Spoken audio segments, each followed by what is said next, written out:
Hi friends, welcome back to our channel. ನಾನು ನಿಮ್ಮ ಅಶ್ವಿನಿ. ಎಲ್ಲರೂ ಹೇಗಿದ್ದೀರಾ? ನಾನಂತೂ ತುಂಬ ಚೆನ್ನಾಗಿದ್ದೀನಿ. ಹಾಗೆ ನೀವು ಕೂಡ ತುಂಬ ಚೆನ್ನಾಗಿದ್ದೀರ ಅಂತ ಅನ್ಕೋತಾ ಇದ್ದೀನಿ. ಈಗ ಎದ್ದ ತಕ್ಷಣವೇ ಮನೆ ಒಳಗಡೆ ಎಲ್ಲ ಕಸ ಗುಡಿಸಿ ಎಲ್ಲ ಕ್ಲೀನ್ ಮಾಡಿದ್ದಾಯಿತು. ಹಾಗೆ ಹೊರಗಡೆ ಬಂದುಬಿಟ್ಟು ಎಲ್ಲ ಕಸ ಗುಡಿಸಿ ಹೊಸ್ಲಿನೆಲ್ಲ ತೊಳಿತಾ ಇದ್ದೀನಿ. ಫಸ್ಟ್ ಕೆಲಸನೇ ಇದಲ್ವಾ, ಬೆಳಗ್ಗೆ ಎದ್ದ ತಕ್ಷಣವೇ ಕಸ ಗುಡಿಸೋದು, ಆಮೇಲೆ ಹೊಸ್ಲೆಲ್ಲ ಕ್ಲೀನ್ ಮಾಡಿಕೊಂಡು ಅರಿಶಿನ ಕುಂಕುಮ ವಿಭೂತಿ ನಾವೇನು ನಮ್ಮ ಡೈಲಿ ಅಂದರೆ ನಾವು ಯಾವ ಥರ ಪದ್ಧತಿನ ರೂಢಿ ಮಾಡ್ಕೊಂಬಂದಿರ್ತೀವೋ ಆ ಥರ ನಾವು ಅದನ್ನು ಕಂಟಿನ್ಯೂ ಮಾಡ್ಕೊಂಬರ್ತೀವಿ. ಸೊ ಅದೇ ರೀತಿಯೇ ನಾನು ಕೂಡ ಇಲ್ಲಿ ಹೊಸ್ಲನ್ನ ಎಲ್ಲ ತೊಳೆದ್ಬಿಟ್ಟು ಇವಾಗ ಅದಕ್ಕೆ ಅರಿಶಿನ ಕುಂಕುಮನ ಹಚ್ಚೋಣ ಅಂತ ಹೇಳಿ ಫಸ್ಟು ಅರಿಶಿನ ಹಚ್ಕೋತಾ ಇದ್ದೀನಿ. ಮೊಬೈಲ್ ಮಾತ್ರ ಸಖತ್ ಕಾಡಿಸ್ತಾ ಇದೆ. ಮೊಬೈಲೆಲ್ಲ ಟ್ರೈಪೋಡ್ ತುಂಬ ಕಾಡಿಸ್ತಾ ಇದೆ. ಟ್ರೈಪೋಡ್ ರಿಂಗ್ ಇರುತ್ತಲ್ವ, ನಾವು ಯಾವ ಇದ್ರೆ ಆ್ಯಂಗಲಲ್ಲಿ ಬೇಕೋ ಆ ಥರ ಸೆಟ್ಟಿಂಗ್ ಮಾಡ್ಕೊಳೋದು. ಆ ರಿಂಗು ಸ್ಪ್ರಿಂಗ್ ಏನೋ ಹೋಗಿಬಿಟ್ಟಿದೆ. ಹಾಗಾಗಿ ಅದು ಪದೇ ಬಾಗೋದು, ಆ ಕಡೆ ಹೋಗೋದು ಹಂಗೆಲ್ಲ ಆಗ್ತಾಯಿತ್ತು. ಮತ್ತು ಅದಕ್ಕೆ ಒಂದು ಸಪೋರ್ಟಿವಾಗಿ ಒಂದು ಬಟ್ಟೆನ ಎಲ್ಲ ಸುತ್ತಿ ಇಟ್ಬಿಟ್ಟು ಮತ್ತು ಇವಾಗ ವಿಡಿಯೋ ಶೂಟ್ ಮಾಡ್ತಾಯಿದ್ದೀನಿ. ಎಷ್ಟು ಟ್ರೈಪೋಡ್ ತೊಗೊಂಡ್ರು ಹೀಗೆ ಆಗ್ತಾಯಿದೆ, ಏನು ಮಾಡೋದು? ಅದಕ್ಕೆ ನೋಡೋಣ, ಮುಂದೆ ಯಾವಾಗಲಾದ್ರು ತೊಗೊಂಡ್ರಾಯ್ತು. ಇವಾಗ ಸದ್ಯ ಪರಿಸ್ಥಿತಿಯಲ್ಲಿ ಅನವಶ್ಯಕವಾಗಿ, ಇವಾಗ ಅನವಶ್ಯಕ ಅಂತ ಅಂದಲ್ಲ, ಬಟ್ ಟ್ರೈಪೋಡ್ ಬೇಕೇ ಬೇಕು. ಆದರೂ ಈಗ ಸದ್ಯದ ಮಟ್ಟಿಗೆ ಬೇಡ ಅಂತ ಹೇಳ್ಬಿಟ್ಟು ನಾನು ಕೂಡ ಸುಮ್ಮನಾಗಿದ್ದೀನಿ. ಹಾಗೆ ಈಗ ವಿಭೂತಿ ಕುಂಕುಮನ ಹಚ್ತಾ ಇದ್ದೀನಿ. ಭ್ರಮರ ಆಗಲೇ ಎದ್ಬಿಟ್ಟಿದ್ದಾಳೆ ಇವತ್ತು, ಇನ್ನೂ ಅಜಯ್ ಎದ್ದಿಲ್ಲ. ಅಜಯ್ ಮತ್ತು ನಮ್ಮ ಮನೆಯವ್ರು ಮಲ್ಕೊಂಡಿದ್ರು. ಅಮ್ಮ, ನಾನು ಮತ್ತು ಭ್ರಮರ 3 ಜನ ಇದ್ದಿದ್ದೀವಿ. ಫಸ್ಟು ಬೇಗನೆ ಇದೆಲ್ಲ ಕ್ಲೀನ್ ಮಾಡಿಕೊಂಡು ಮತ್ತು ಪುಟ್ಟದಾಗಿ ಒಂದು ರಂಗೋಲಿನ ಹಾಕಬೇಕು. ಹಾಗೆ ಈ ವ್ಲಾಗ್ ಬಂದು ಗುರುವಾರದ ವ್ಲಾಗು, ಒಂದು ಪುಟ್ಟ ವ್ಲಾಗ್ ಅಂತ ಹೇಳ್ಬೋದು. ತುಂಬ ಲೆಂತಿಯಾಗಿ ಏನು ವಿಡಿಯೋ ಮಾಡೋದಕ್ಕಾಗಲಿಲ್ಲ. ಹಾಗಾಗಿ ಒಂದು ಶಾರ್ಟ್ ವಿಡಿಯೋನ ನಾನಿಲ್ಲಿ ಅಪ್ಲೋಡ್ ಮಾಡ್ತಾ ಇದ್ದೀನಿ. ಡೈಲಿ ವೀಡಿಯೋಸ್ನ ಅಪ್ಲೋಡ್ ಮಾಡಿ ಏನಕ್ಕೆ ವೀಡಿಯೋಸ್ ಅಪ್ಲೋಡ್ ಮಾಡಲ್ಲ, ಏನಕ್ಕೆ ವ್ಲಾಗ್ಸ್ನ ಹಾಕಲ್ಲ ಅಂತ ಹೇಳಿ ತುಂಬ ಜನ ಕೇಳ್ತಿರ್ತೀರ. ತುಂಬ ಅಂದರೆ ನನಗೆ ತುಂಬ ಜನ ಕಾಮೆಂಟ್ ಮಾಡೆಲ್ಲ ಕೇಳ್ತಾ ಇರ್ತೀರ. ಹಾಗಾಗಿ ಇಲ್ಲ, ಒಂದು ಪುಟ್ಟ ವಿಡಿಯೋನಾದರೂ ಹಾಕೋಣ ಡೈಲಿ ಅಂತ ಹೇಳ್ಬಿಟ್ಟು. ಸ್ವಲ್ಪ ಟೈಮಿಂಗ್ಸ್ ಹೆಚ್ಚು ಕಡಿಮೆ ಆಗ್ಬೋದು. ನಾನು ವಿಡಿಯೋ ಹಾಕೋವಂಥದ್ದು ಟೈಮ್ ಬಂದುಬಿಟ್ಟು 1 ಗಂಟೆನಷ್ಟಲ್ಲೇ ವಿಡಿಯೋ ಪೋಸ್ಟ್ ಆಗುತ್ತೆ. ಕೆಲವೊಂದು ಸಲ ಮಾತ್ರ ಸ್ವಲ್ಪ ಟೈಮ್ ಹೆಚ್ಚು ಕಡಿಮೆ ಆಗುತ್ತೆ. ಯಾರು ಏನು ಅಂದ್ಕೊಳಕ್ಕೆ ಹೋಗಬೇಡಿ, ಯಾಕಂದರೆ ಒಂದೊಂದು ಸಲ ಒಂದೇ ಥರ ಇರೋದಿಲ್ಲ ಅಲ್ವಾ. ಅವತ್ತೇ ಎಡಿಟಿಂಗ್ ಮಾಡಿಕೊಂಡು ಅವತ್ತೇ ವಾಯ್ಸ್ ಓವರ್ ಕೊಟ್ಕೊಂಡೆಲ್ಲ ಹಾಕುವಂಥದ್ದು ಕೂಡ ಇರುತ್ತೆ. ಅದಕ್ಕೋಸ್ಕರ ಸ್ವಲ್ಪ ಲೇಟ್ ಆಗ್ಬೋದು. ಮತ್ತು ಪ್ಲೀಸ್ ಸಪೋರ್ಟ್ ಮಾಡಿ. ನಿಮ್ಮ ಸಪೋರ್ಟ್ ಇಲ್ಲ ಅಂದರೆ ಏನೂ ಕೂಡ ಸಾಧ್ಯ ಇಲ್ಲ. ನಿಮ್ಮ ಸಪೋರ್ಟ್ ಇದ್ರೇ ಎಲ್ಲ. ಸೊ ಹಾಗಾಗಿ ಪ್ಲೀಸ್ ಒಂದು ಲೈಕ್ ಮಾಡಿ. ಹಾಗೆ ನಿಮ್ಗೆ ಏನು ಅನಿಸ್ತಂತನೂ ಕೂಡ ಕಾಮೆಂಟ್ ಮಾಡಿ ತಿಳಿಸಿ. ಹಾಗೆ ನಿಮಗೆ ಯಾವ ಥರ ವೀಡಿಯೋಸ್ ಬೇಕಂತನೂ ಕೂಡ ನನಗೆ ಒಂದು ಸಜೆಸ್ಟ್ ಮಾಡಿ. ನಿಮಗೆ ಕುಕ್ಕಿಂಗ್ ವೀಡಿಯೋಸಾ ಅಥವಾ ಮನಿ ಸೇವಿಂಗ್ ವೀಡಿಯೋಸಾ ಅಥವಾ ನಾರ್ಮಲ್ ವ್ಲಾಗಾ ಅಥವಾ ಯಾವ ಥರ ನಿಮಗೆ ಇಷ್ಟ ಆಗುತ್ತೆ, ಯಾವ ಥರ ಮಾಡಿದರೆ ನಿಮಗೆ ಲೈಕ್ ಅನಿಸುತ್ತೆ ಅನ್ನೋದನ್ನು ದಯವಿಟ್ಟು ಕಾಮೆಂಟ್ ಮಾಡಿ ತಿಳಿಸಿ. ಯಾಕಂದರೆ ತುಂಬ ಬ್ಲ್ಯಾಂಕ್ ಆಗ್ತಾಯಿದ್ದೀನಿ ನಾನು ಇತ್ತೀಚೆಗೆ. ಏನು ಮಾಡೋದು ಅಂತಲೂ ಕೂಡ ಕ್ಲಿಯರಾಗಿ ನನಗೆ ಗೊತ್ತಾಗ್ತಾ ಇಲ್ಲ. ಹಾಗಾಗಿ ನಿಮ್ಮ ಹತ್ರ ಈ ಒಂದು ಸಜೆಷನ್ಸ್ನ ಕೇಳ್ತಾ ಇದ್ದೀನಿ. ಹಾಗೆ ಇವತ್ತು ಈ ರೀತಿ ಒಂದು ಪುಟ್ಟದಾಗಿ ರಂಗೋಲಿನ ಹಾಕಿದ್ದೀನಿ. ಬೇಗ ಹಾಕಿಬಿಟ್ಟು ಈಗ ನನಗೇನಂದರೆ ಮೇನು ಈ ಹೊಸ್ಲ ಹತ್ರ ಫುಲ್ ಈ ಥರ ಎಲ್ಲ ಹೂವೆಲ್ಲ ಇಟ್ಬಿಟ್ಟು ನೀಟಾಗಿ ಡೆಕೋರೇಟ್ ಮಾಡೋದಂದರೆ ತುಂಬ ಇಷ್ಟ. ಮೇನ್ ಎಂಟ್ರೆನ್ಸು ಒಂದು ಲಕ್ಷಣವಾಗಿದ್ರೇ ತುಂಬ ಚೆನ್ನಾಗಿ ಅನಿಸುತ್ತಲ್ವ. ಹಾಗಾಗಿ ಇವತ್ತು ಈ ಥರ ಮಾಡಿದ್ದೀನಿ. ಹಾಗೆ ದೀಪನೂ ಕೂಡ ಇಕ್ಬೇಕು. ದೀಪ ಇವಾಗ ಇಕ್ತೀನಿ. ಪೂಜೆ ಎಲ್ಲ ನಮ್ಮ ಮನೇಲಿ ಯಾವ ಥರ ಮಾಡ್ತೀವಿ ಅಂತ ಆಲ್ಮೋಸ್ಟ್ ಎಲ್ರಿಗೂ ಕೂಡ ಗೊತ್ತು. ಹಾಗಾಗಿ ತುಂಬ ಏನು ವಿಡಿಯೋನ ನಾನು ಶೂಟ್ ಮಾಡೋದಕ್ಕೆ ಹೋಗಿಲ್ಲ. ಚಿಕ್ಕ ಕ್ಲಿಪ್ಪಿಂಗ್ಸ್ ಅಷ್ಟೇ ನಾನು ಇಲ್ಲಿ ತಕ್ಕೊಂಡಿರೋದು.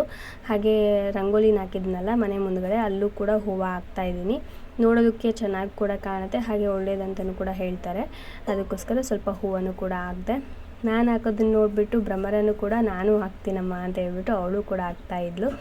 ಹಾಗಾಗಿ ಅವಳದು ಕೂಡ ಹಾಗೆ ವಿಡಿಯೋ ಮಾಡಿದೆ. ಏನಂದರೆ ನಾವು ಏನು ದೊಡ್ಡವ್ರು ಮಾಡ್ತೀವೋ ಚಿಕ್ಕವರು ಕೂಡ ಅದನ್ನೇ ಕಲಿತಾರೆ, ಅದನ್ನೇ ಮಾಡ್ತಾರೆ ಅನ್ನೋದಕ್ಕೆ ಬೆಸ್ಟ್ ಎಕ್ಸಾಂಪಲ್ ಇದು ನನ್ನ ಮಗಳು. ನಾನೇನು ಮಾಡ್ತಾಯಿದ್ನು ಅವಳು ಕೂಡ ಅದನ್ನೇ ಮಾಡೋದಕ್ಕೆ ಟ್ರೈ ಮಾಡಿದ್ಲು.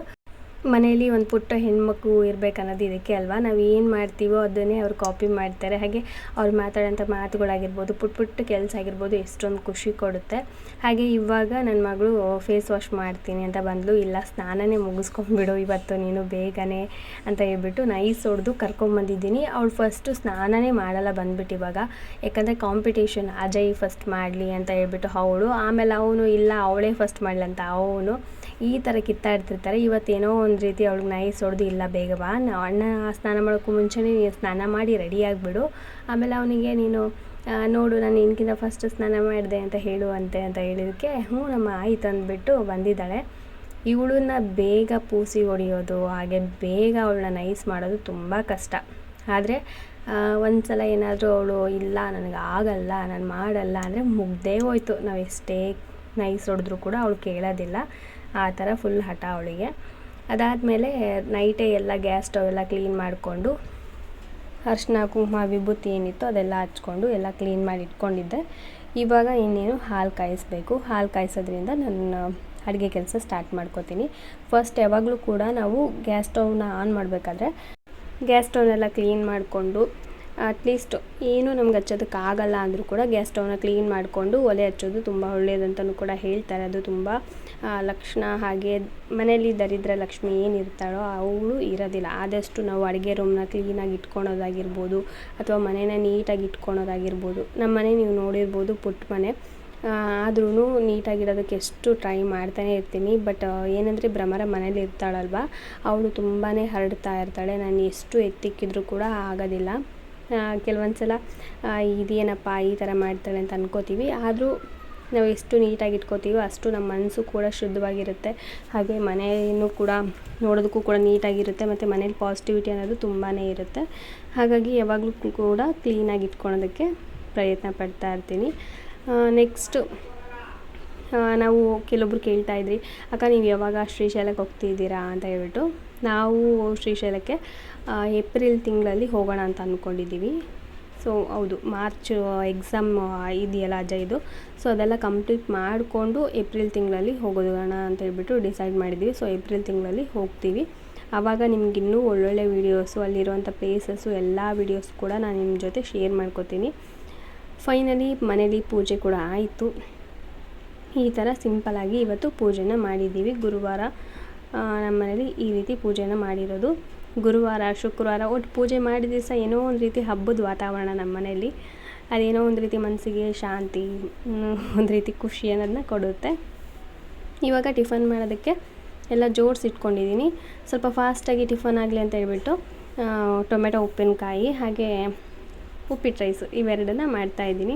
ನನ್ನ ಮಗಳು ಅದನ್ನೇ ನೋಡ್ತಾ ಇದ್ದಾಳೆ, ಏನೇನು ಕಟ್ ಮಾಡಿದ್ದೀಯಮ್ಮ ಅಂತ ಹೇಳ್ಬಿಟ್ಟು ಎಲ್ಲ ಕೇಳಿಕೊಂಡು ಅವಳು ತಲೆಯಲ್ಲೂ ಇಟ್ಕೋತಾ ಇದ್ದಾಳೆ. ಈಗ ಇನ್ನೇನು ರೈಸ್ ಮಾಡೋದಕ್ಕೆ ಸ್ಟಾರ್ಟ್ ಮಾಡಿದೆ. ನಮ್ಮ ಮನೇಲಿ ಏನಂದರೆ ಸಪ್ರೇಟಾಗಿ ಚಿತ್ರಾನ್ನ ಮಾಡಿದರೆ ಯಾರೂ ತಿನ್ನಲ್ಲ, ಈ ಥರ ಮಾಡಿದರೆ ಎಲ್ಲರೂ ಕೂಡ ತಿಂತಾರೆ. ಹಾಗಾಗಿ ನಾನು ಜಾಸ್ತಿ ಈ ಥರ ಮಾಡ್ತೀನಿ. ಹಾಗೆ ಇದಕ್ಕೆ ಸ್ವಲ್ಪ ಟೇಸ್ಟ್ ಜಾಸ್ತಿ ಆಗೋದಕ್ಕೆ ನಾವು ಗೋಡಂಬಿ ದ್ರಾಕ್ಷಿ ಆಗಿದ್ದರೆ ಟೇಸ್ಟ್ ಒಂದು ರೀತಿ ಡಿಫ್ರೆಂಟ್ ಅಂತ ಅನಿಸುತ್ತೆ. ಒಂದೊಂದು ಸಲ ನಾನು ಏನು ಮಾಡ್ತೀನಂದರೆ, ನಾನು ಏನಾದರೂ ಒಂದು ಟ್ರೈ ಮಾಡ್ತೀನಿ, ಅದಕ್ಕೆ ಮಕ್ಕಳು ಏನಾದರೂ ಕೇಳಿದರೆ ಅದಕ್ಕೆ ಏನಾದರೂ ಒಂದು ಹೆಸ್ರು ಹೇಳ್ಬಿಡ್ತೀನಿ. ನನಗೆ ಗೊತ್ತೇ ಇರಲ್ಲ, ಅದ್ರ ಹೆಸ್ರು ಕೂಡ ಗೊತ್ತಿರಲ್ಲ. ಏನೇನೋ ಹಾಕೋದು, ಮಾಡೋದು, ಪ್ರಯೋಗನ ಕೊಡೋದು, ಈ ಥರ ಮಾಡ್ತಾಯಿರ್ತೀನಿ. ನೀವು ಕೂಡ ಈ ಥರ ಮಾಡಿದ್ದೀರಾ ಅಥವಾ ಮಾಡ್ತಿರ್ತೀರಾ ಅನ್ನೋದನ್ನ ಕಾಮೆಂಟ್ ಮಾಡಿ ತಿಳಿಸಿ. ಯಾಕಂದರೆ ನಾನು ತುಂಬ ಸಲ ಮಾಡಿದ್ದೀನಿ. ನನ್ನ ಮಕ್ಕಳು ಏನಾದರೂ ಅಡುಗೆ ಮಾಡ್ಬೇಕಾದ್ರೆ ಬಂದರೆ ಏನು ಮಾಡ್ತಿದ್ದೀಯ ಅಂದರೆ ಅದಕ್ಕೆ ಏನಾದರೂ ಒಂದು ಹೆಸ್ರು ಹೇಳ್ಬಿಡ್ತೀಯ, ಹೌದಾ ಇದಾ ಅಂತಂದು ಅಂತಾರೆ. ಮತ್ತು ಅದೇ ಕಂಟಿನ್ಯೂ ಆಗಿಬಿಡುತ್ತೆ ಆ ಹೆಸ್ರು. ಸೊ ಈ ಥರ ಡಿಫ್ರೆಂಟ್ ಟ್ರೈ ಮಾಡೋದು, ಪ್ರಯೋಗ ಮಾಡೋದು ಮಾಡ್ತಾನೆ ಇರ್ತೀನಿ. ಆಮೇಲೆ ಟಿಫನ್ ಎಲ್ಲ ಆಯಿತು. ಟಿಫನ್ ಎಲ್ಲ ಆದಮೇಲೆ ಮಧ್ಯಾಹ್ನ ಇದು ಚಪಾತಿ ಮಾಡೋಣ ಅಂತ ಹೇಳ್ಬಿಟ್ಟು ಚಪಾತಿ ಹಿಟ್ಟೆಲ್ಲ ಕಲಸಿ ಚಪಾತಿ ಮಾಡೋದಕ್ಕಂತ ಹೇಳಿ ಅಮ್ಮ ಕೂತ್ಕೊಂಡಿದ್ರು. ಭ್ರಮರ ನಾನು ಚಪಾತಿ ಮಾಡ್ತೀನಮ್ಮ ಅಂತ ಹೇಳ್ಬಿಟ್ಟು ಅವಳು ಕೂಡ ಕೂತ್ಕೊಂಡು ಚಪಾತಿನ ಲಟ್ಸೋದಕ್ಕೆ ಕೂತಿದ್ದಾಳೆ. ಅವಳು ಏನಂದರೆ ನಾವು ಏನು ಕೆಲಸ ಮಾಡಿದ್ರು ಅದನ್ನು ಕಾಪಿ ಮಾಡೋದವಳು. ನಾನು ಮಾಡ್ತೀನಿ, ಚಪಾತಿ ಮಾಡ್ತೀನಿ ಅಂದರೆ ನಾನು ಮಾಡ್ತೀನಿ, ಪೂರಿ ಮಾಡ್ತೀನಿ ಅಂದರೆ ನಾನು ಮಾಡ್ತೀನಿ.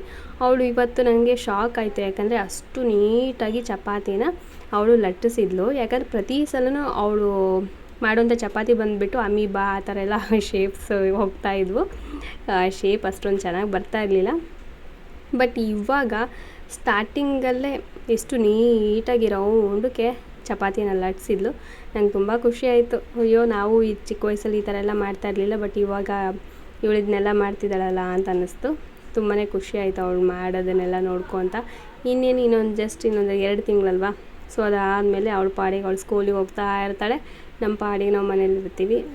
ಆವಾಗ ಸ್ವಲ್ಪ ಬೇಜಾರು ಅನಿಸುತ್ತೆ, ಮನೆ ಒಂದು ರೀತಿ ಖಾಲಿ ಖಾಲಿ ಅಂತ ಅನಿಸ್ತಾ ಇರುತ್ತೆ.